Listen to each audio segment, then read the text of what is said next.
Hello, Mister. Tian Haoshen from Titan Sports China. Congratulations for reaching the final. England is the first team in the history of Euro to reach the final after twice being behind in disadvantageous situation in the quarterfinals and semi-final. Why the miracle always happen to your team? Why the subs always become super subs? Thank you. Character. I think definitely tonight, I don't think we deserved to be behind. It was a moment. We'd started the game really well, and I thought our performance with the ball was exceptional, really good. We caused a lot of problems.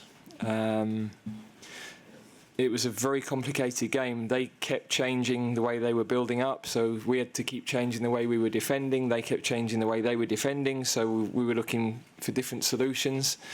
But, in the end, the players made so many good decisions on the field. People like Bukayo Saka, the defensive responsibility he started defending as a wing-back, then he had to go into midfield to defend, then he had to defend as a winger. There were so many things like that going on all night. But I was really pleased with the quality of our play. It would be I would imagine, a long time since, or if ever, an English side had 60% of the ball against a side from the Netherlands. So it shows the more modern England way, but also the resilience and the character of the group, because Ollie Watkins has trained like that every day, and he's been ready for his moment, no matter how frustrated he might have been at not playing. He's been ready, and the whole group have been, and the way that they've formed, it's a group with a lot of new players in it, and half of them had never been to a tournament, but they've bonded so well, and they've all got each other's back, and tonight was a great example of that. Thank you. Over there. Thanks. Hi, Gareth. Steve from AP, sorry. It sounds like you've stressed out the king back home. He sent you a message saying he was on the edge of his seat like a lot of the fans. Right. Can you just give a message to the people back home who obviously have been stressed out by that performance and over the past few weeks of your sort of late shows? Well, I hope they're enjoying a few beers, really. We've had some incredible nights, the last 7-8 years. These games have been dramatic because the goals have come so late. The only reason I did the job when I took it on was to try and bring success to England as a nation, and to try and improve English football, and to be able to take the team to a first final overseas. I'm immensely proud of that. But now, of course, we've come here to win. We play the team who've been the best team in the tournament, and we have a day less to prepare, so it's a huge task. But we're still here, and we're fighting. Thank you. Okay. Hi, Ollie Moody, DW Sports. Thank you. Kobbie Mainoo was everywhere in that first half, and seemed to be gaining confidence from everything that he did, pulling out the flicks by the end of the half. Do you think this was a breakout performance for him in an England shirt? And how important is it for the team to have players like that who bring a bit of youthful joy to the game? Well, I think all of his performances have been exceptional, especially when you consider his age. We haven't really had a player like him until now, so it makes such a difference when your midfield players can receive pressed and turn with the ball so easily and comfortably. It looks simple when he does it, but it isn't simple. But I thought him, Phil popping up in spaces, Jude, our movement was really good, and that caused a lot of problems. It caused them to adapt how they were without the ball. We had the goal that's disallowed by a fraction for offside. We have the chance that Phil is just cleared off the line. So I was really pleased with our football tonight. Thank you. Hello, Gareth. Egil from Norwegian NRK. You chose to pick off Harry Kane, your captain, 10 minutes before the game was finished, your best penalty shooter. This seems like quite a gamble, but how does it feel that it paid off? Yeah, look, Harry took quite a big knock when he won the penalty, so we weren't sure how long he would be able to play on for.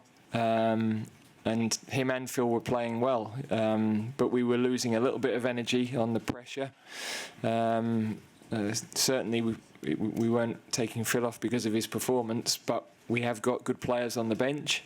That freshness we felt could help us, and we wanted to make that gamble in normal time rather than wait until extra time. Having been to extra time twice, we didn't really want to go through that again physically as a team. So for Ollie to produce that moment when he did was it saved us another half an hour at least. But very, very special for him. I'm delighted for him. Hi Gareth, congratulations, James Ollie from ESPN. Could you just talk a bit about the changes that the Netherlands made in the second half, the sort of tactical problem that posed for you, and what your thought process was in solving it? Well, from the start of the game, they were dropping Depay lower, Simmons on the other side to normal, so building a little bit more with a 4. So we didn't need the 5 at the back, and we pushed Bukayo into midfield to pick up Reinders. They then adapted again because they were having problems dealing with us, so they left the left flank a bit freer in the latter part of the second half. Played almost a 4-2-2-2, much narrower. Meant that they had the numbers in midfield to make it more difficult for us. With Kieran had a little bit of a problem. Hopefully he could be okay, but with them giving us the left flank, it was a good moment to bring Luke on. We weren't sure how long he could play, but to finish the game we felt would be important. So they then adapted again with Weghorst coming on.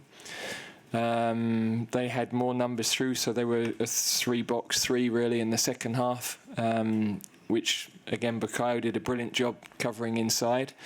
So we weren't able to be quite as incisive as we were in the first half, but we kept the ball really well and we made them run. And maybe in the end, that's the bit that's fatigued them, that's been critical in the goal that we scored. So yeah, there was a lot going on in the game, and we had to keep making decisions and getting messages on. But in the end, it's the players that make the decisions on the pitch, and they did it brilliantly.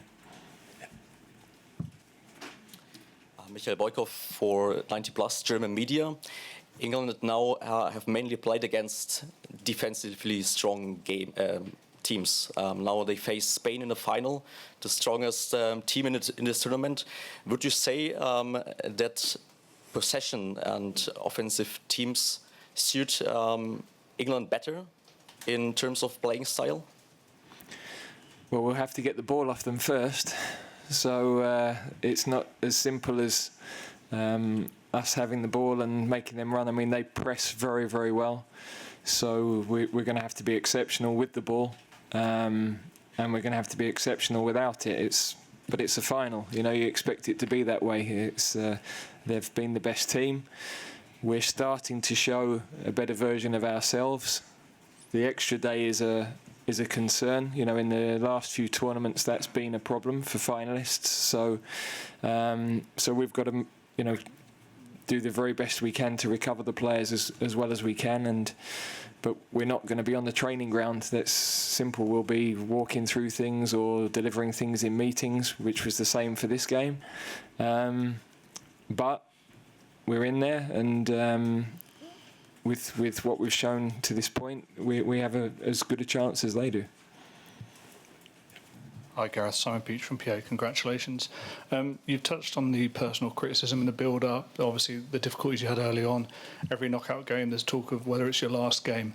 So with all that in mind, where does this rank in terms of achievements of your time in England, and how proud are you of everything? As I said earlier, I took the job to try and improve English football, and we're now in a second final. the last one was the first in 50 years. We're now in the first that isn't played on our shores. I think we've got a team that will be together for quite a while, so it's not as though this is a team that's at the end of a cycle. We're giving people some amazing nights. I think we've given our supporters, some of the best nights over the last 50 years. So I'm hugely proud of that. I'm delighted if everybody at home is feeling the way we are, and the way the supporters in the stadium were feeling. But from our point of view, we're not finished. We've got the greatest possible test to prepare for, and we came here to try and win the tournament, and that's still our aim. Thank you. Yeah. Gareth Southgate, Daily Mail. Will the experience of the 3 years ago preparing for the final be able to call on those experiences to help you this time around? And is there an important balance to strike tonight, just in terms of celebrating the moment, but also focusing on the game on Sunday? Yeah, I mean the lads are singing in the dressing room, but they're straight in the ice, So there won't be any wild parties. We've had a couple of those already, so we pick our moments for those. But in terms of the experience, of course, every game you manage, every tournament you manage, you learn so much. When I took this job, I'd had 3 years as a Premier League manager. I've now had 100 internationals, some of the biggest games in world football. You learn all the time from that. So we're more calm going into the knockout games, because the first time we did it in Russia, we hadn't won a knockout game for 10 years. We hadn't been through the experience. Quarterfinals, semi-finals, we've managed a lot of those games now. So you're definitely much better prepared, because every experience you go through, you learn from, and you're improving all the time. Your knowledge, your understanding. I would say if you're a coach and you're not doing that, there'd be a problem, really. But the last final, it's the first European Championship final I'd ever managed. So if I didn't get everything right, apologies for that. But we'll try and do better this week. Hi, Gareth. Congratulations with the final. On the 13th of July, Yamal is having a birthday. He's turning 17. On 14th, there is the match. Do you have a present for this exceptional player, or you keep the medal for you? Thank you. Can I get your name and the media house, please? Harry, Armenia Media. Thank you. He looks an exceptional talent, that's clear. We have some good young players, but, Spain, Pedri, Gavi, Yamal, the centre-back, I've forgotten his name, from Barcelona, that you didn't bring, 17-year-old Kabasi. We're not the only country that has good young players. Sometimes I think we think we are, but it's not the case. So, we play a very, very tough game at the weekend. There's no doubt about that. But it's a final, so you expect it to be a very tough game, and we're proud to be there, and we're looking forward to the challenge. I'll take the last three questions, okay? We'll start from here. Hi, Gareth. Stan Wachman, Nu.nl from the Netherlands. Koeman just said it wasn't a penalty. How do you look back at that moment? I haven't seen, so I know our analysts that were looking at it thought it was. Presumably they've reviewed it very closely, so but no, I have not seen it actually. With a question over here in the second row. Thank you. Paul Joyce, The Times. Could just check on Kieran Trippier's injury, and was it a groin injury, and do you think he's got a chance for the weekend? Yeah, not sure. We didn't want to take any chances, and we had it in our minds that bringing Luke into a game with that balance at some point, we're still deciding how long he could play for, but we felt to be able to bring him into the game and finish with that balance was better than to start it and then have to take him off.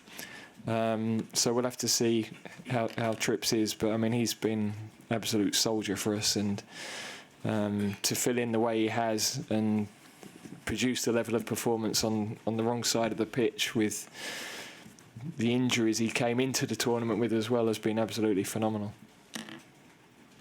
Last question. Yeah. Thank you. Rob Draper, Evening Standard. Gareth, really nice point of connection with the fans, obviously in contrast to the disconnection earlier in the tournament. Was that special? Obviously something that you've enjoyed. You said you need to enjoy that moment, but was that quite important to reconnect? Yeah, I mean, we all want to be loved, right?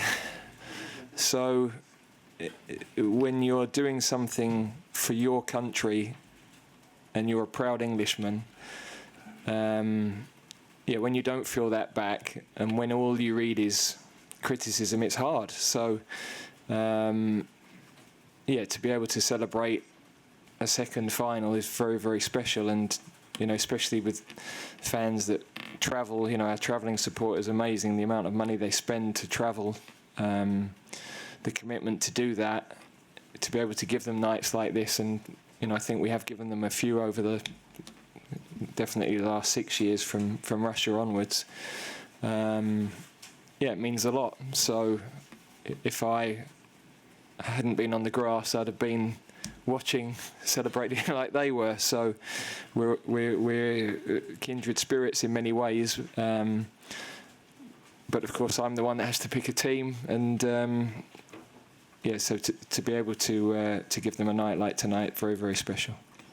Thank you very much. Thank you for your presence. Once again, thank you to the volunteers who helped us out, and congratulations to England for reaching the final. Thank you.